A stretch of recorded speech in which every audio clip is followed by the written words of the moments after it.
কিভাবে সম্ভব আমি সাইদি সাহেবের ফাঁসির দাবিতে যাব অথবা কেউ দাবি করছে আমি তার পক্ষে থাকব? তো আমি আল্লাহ পাকের কাছেও মাফ চাই, আল্লাহ পাক যেন আমাকে মাফ করে, আপনারাও আমাকে ক্ষমা সুন্দর দৃষ্টিতে দেখবেন। আসসালামু আলাইকুম রহমতুল্লাহ। আশা করি সকলে ভালো আছেন। 2013 সালে শাহবাগের গণজাগরণ মঞ্চে আমার উপস্থিতি ইসলামপ্রিয় মানুষদের অন্তরকে ব্যথিত করে। ওই বিষয়টি নিয়ে আমি আজকে আপনাদেরকে কিছু কথা বলবো। 2008 সালে আইনুদ্দিন আল আজাদ রহমতুল্লাহ আলাই আমাকে জামিয়া ইকরা বাংলাদেশে এনে ভর্তি করা, আর আমার এখানে আসাটা আইনুদ্দিন আল আজাদ রহমতুল্লাহের হাত ধরে। উনি নিজে আমাকে এখানে ভর্তি করে দিয়েছেন, যার কারণে আমি এখানেই দাওরা হাদিস পর্যন্ত অধ্যয়নে ছিলাম। দ্বিতীয় বিষয় হলো শাহবাগে আমার যাওয়াটা কোন কেন্দ্র করে। দেখুন, আমরা জানি বাংলাদেশে আমরা যারা কওমি মাদ্রাসায় পড়েছি, ওস্তাদরা আমাদেরকে যে কোনো জায়গায় নিয়ে যায়, যে কোনো একটা সমাবেশ, যে কোনো মিছিল, ছাত্ররা থাকে, ওস্তাদরা তাদেরকে নিয়ে যায়। তো সেই ক্ষেত্রে সেই জায়গাটা থেকে আমরা কিন্তু তখন ছাত্র, এবং 2013 যে সেশনটা ছিল, আমি ওই সেশনে মিশকাত জামাতে পড়ি।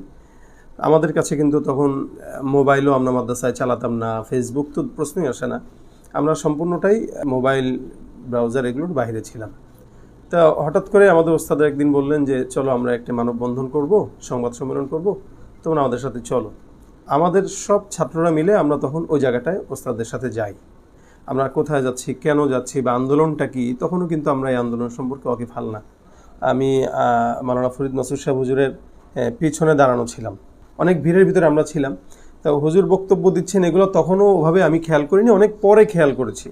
আপনারা ভিডিওতে এটাও দেখে থাকবেন যে আমি সাইড পরিবর্তন করার চেষ্টা করছিলাম, এবং কি আমাকে ওখানে একটা সঙ্গীত গাওয়ার জন্য মোটামুটি জোর করা হয়েছিল যে একটা সঙ্গীত তুমি গাও। কিন্তু আমি ওখানে যাওয়ার পরে যখন ওদের পরিবেশ দেখেছি, তখন সাথে সাথে আমার মাথায় চলে আসছে, না এখানে তো আসাই ঠিক হয়নি, সঙ্গীত গাওয়া তো দূরের কথা। এবং এটা ছিল শাহবাগের ওই আন্দোলনটা শুরু হওয়ার কিছুদিন পরেই। অতপর ওই জায়গাটায় যখন আমরা যেয়ে জানলাম যে এখানে নাস্তিকদের এবং ছেলে মেয়ে একসাথে কি একটা অবস্থা, সাইদি সাহেবের ফাঁসি চাচ্ছে এবং অন্যান্য আলেমদের ফাঁসি চাচ্ছে, তখন সাথে সাথে মাথায় আসলো যে এই জায়গা তো আমার আসা ঠিক হয়নি, এবং যার কারণে আমি তখন ওখানে গজলও পরিবেশন করিনি। এবং ওখান থেকে আসার পরে আমার অসংখ্য সঙ্গীত আপনারা দেখতে পাবেন। শাহবাগে যাওয়া তো আমার অবশ্যই খারাপ হয়েছে, যদিও এটা আমার অনিচ্ছা সত্ত্বে, আমার অনাকাঙ্ক্ষিতভাবে, কিন্তু আমি তো এটা লালন করি না।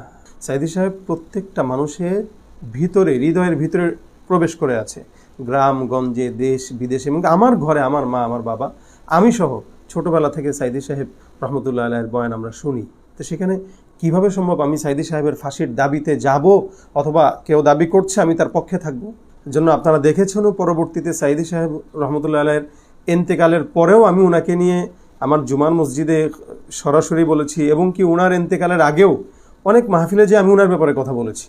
কথা বলতে যে কিছু কিছু জায়গায় আমি কমিটির রোষানলের শিকারও হয়েছি। এটা শুধুমাত্র ব্যক্তিগত মহব্বত থেকেই কিন্তু সাইদি সাহেব রহমতুল্লাহ আলাইহির ব্যাপারে আমার কথা বলা ছিল, কাউকে খুশি করার জন্য না।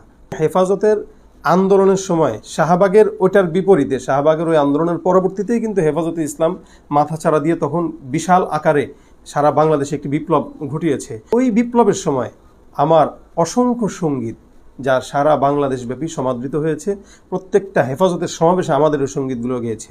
সেই আন্দোলনে যখন আমরা কলরব বিশাল ট্রাক নিয়ে আমরা যখন মানুষের ভিতরে একটা স্পৃহা তৈরি করার জন্য ফাঁসি চাই, ফাঁসি চাই, নাস্তিকদের ফাঁসি চাই, নাস্তিকতার পতন চাই, দিন ইসলামের বিজয় চাই, এই গানগুলো তো আপনাদের মুখে মুখে তো আমাদের এই সঙ্গীতগুলো। এর পরবর্তীতে অসংখ্য গান আমি রচনা করেছি, যেগুলো নাস্তিকদের বিরুদ্ধে, যেগুলো শাহবাগী গণজাগরণ মঞ্চ না, শুধু বাংলার সব নাস্তিকদের বিরুদ্ধে। আমি 2015 সাল থেকে 14-15 থেকে আমি আলোচনা করি বয়ানের জগতে। এই পর্যন্ত প্রত্যেকটা বয়ানে আমি নাস্তিকদের বিরুদ্ধে কঠোর অবস্থান নিয়েছি, এটা আপনাদের সামনে স্পষ্ট।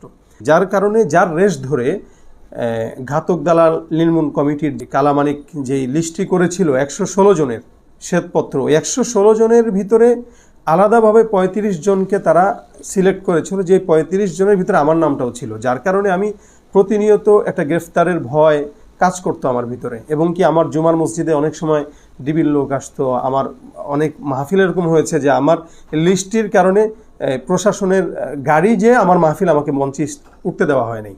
এখন আসুন, শাহবাগে গণজাগরণ মঞ্চে যারা গিয়েছিল, নাস্তিকরা যে আন্দোলনে গিয়েছিল, ওইটাকে আমি আদৌ সাপোর্ট করতে পারি? এটা কিভাবে সম্ভব? একটা নাস্তিক যারা আমার রসুলের সুন্নতকে যারা ব্যঙ্গ করে, এদের পক্ষ আমি আলেম হয়ে তো দূরের কথা, একজন সাধারণ ইমানদারও তাদের পক্ষ টানতে পারে না। অনেকেই প্রশ্ন করে থাকেন যে আমি কেন এটা আগে খোলাসা করিনি, এখন কেন করছি। গতকাল মুফতি আরিফ বিন হাবিব সাহেবের একটি পোস্টে আমি ওস্তাদ কেন্দ্র করে আমি ফরিদ মাসুদ সাহেবের ব্যাপারে একটি কমেন্ট করেছি।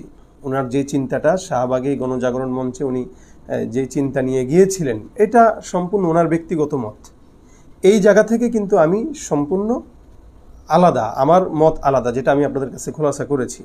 যেহেতু আমি ওই জায়গায় একটি কমেন্ট করেছি, ওই কমেন্টকে কেন্দ্র করে অনেক ভাই কষ্ট পেয়েছেন, অনেক ভাই এ বিষয়ে গালাগালিও করেছেন, অনেকে মহব্বতের সাথে আমাকে ইনবক্সে জিজ্ঞাসা করেছেন। যারা ইনবক্সে মহব্বতের সাথে জিজ্ঞাসা করেছেন তাদেরকে আন্তরিক ধন্যবাদ। যারা গালি দিয়েছেন তাদেরকেও আমি তাদের জায়গায় সম্মান জানাই, কারণ তারা কষ্ট পেয়ে আমাকে গালি দিয়েছেন। এখন ক্লিয়ার করছি কেন, আগে করিনি কেন। আগে যে করিনি বিষয়টি এরকম না। আমি 2015 সালে আমার একটি আইডি ছিল, ওই আইডিতে আমি এই বিষয়টি নিয়ে একবার ক্ষমা প্রার্থনা করেছিলাম, ক্ষমা চেয়েছিলাম, এবং কি আমি জনে জনেও যারা আমাকে জিজ্ঞাসা করেছে সবার কাছেই আমি এই কথাই বলেছি, ভাই দেখেন আমি আর বিষয়টা আমার অনাকাঙ্ক্ষিত, আমি মাফ চাই আপনারা যদি কষ্ট পেয়ে থাকেন। এমনকি বাংলাদেশের বড় বড় যারা সাইদি সাহেবকে অনুসরণ করে, জামাতে ইসলামের অনেক বড় বড় কর্মী যারা আছেন, তাদের সাথেও আমার এই বিষয় নিয়ে অনেকের সাথেই কথা হয়েছে। আমাদের অঙ্গনে যারা কওমি ওলামা একরাম আছেন বড় বড়, ওনাদের সাথেও আমার কথা হয়েছে। অর্থাৎ এই বিষয় নিয়ে আমার ব্যক্তিগত বড়দের সাথে আমার অনেক কথা হয়েছে, তাদেরকে আমি আমার এই অবস্থানটা ক্লিয়ার করেছি। আমভাবে ফেসবুকে আমার এটা বর্তমান সময়ে আবার নতুন করে বলা লাগছে এই কারণে, যেহেতু 2015 সালে আমি যে বিষয়টি বলেছিলাম যে আইডি থেকে, ওই আইডিটা আমার ডিজেবল হয়ে যাওয়ার কারণে এই বিষয়টি ধামাচাপা পড়ে গিয়েছিল। আমি ভাবছি এটা নিয়ে আর বলার কোনো কারণ নাই, কারণ এটা তো মানুষ জানেই। কিন্তু নতুন করে আরিফ বিন হাবিব সাহেবের পোস্টে কমেন্টকে কেন্দ্র করে নতুন করে যারা কষ্ট পেয়েছেন, আমি এই কারণে, অনেকে জানতো না আবার নতুন করে জানছে, এই জন্য আমি আবার এই বিষয়টি খোলাসা করার জন্য আপনাদের কাছে আসছি। আমি আমার বিষয়ে বললাম, আমার এই বিষয়ে আমি আবার বলছি, আমার এই অনাকাঙ্ক্ষিত বিষয় আমার কোনো দিনই ভাই যারা আমাকে দেখেন, যারা আমাকে মহব্বত করেন, দূর থেকে ভালোবাসেন, এই বিষয়টি আমার অনাকাঙ্ক্ষিত। আমি আল্লাহ পাকের কাছেও মাফ চাই, আল্লাহ পাক যেন আমাকে মাফ করে। আপনারাও আমাকে ক্ষমা সুন্দর দৃষ্টিতে দেখবেন। কোনো সময় যদি আমার আবারও ভুল হয় আপনারা ধরিয়ে দিবেন, আমি নিজেকে শুধরে নেব। আপনারা ভাই হিসেবে ক্ষমা সুন্দর দৃষ্টিতে দেখবেন। আসসালামু আলাইকুম রহমতুল্লাহ। সাইদি সাহেব ইন্তেকাল করেছেন, দুনিয়া কাঁপিয়ে ইন্তেকাল করছেন, সোজা কথা। ওলামা একরাম বুজুর্গরা যখন ইন্তেকাল করে, আল্লাহ পাক হয়তো পৃথিবী নাড়া দিবে, নয়তো আসমান থেকে বৃষ্টি বর্ষণ করবে। এটা কেন বলে, আসমানও পর্যন্ত তার জন্য কাঁদে, জমিন পর্যন্ত তার জন্য কাঁদে, সমুদ্রের মাছ পর্যন্ত তার জন্য কাঁদে, আর কোটি কোটি মানুষ তো কান্না করছে। তা আমরা বলতে পারি রাসূলের কথা অনুযায়ী আল্লাহ পাক হয়তো উনার কবরকেও জান্নাত বানায় দিয়েছেন ইনশাআল্লাহ। আমরা এটা দোয়াও করি, আল্লাহ পাক আমাদের সমস্ত আজকের ইবাদতের সওয়াবগুলো আল্লামা সাইদির কবরে পৌঁছায় দেয়।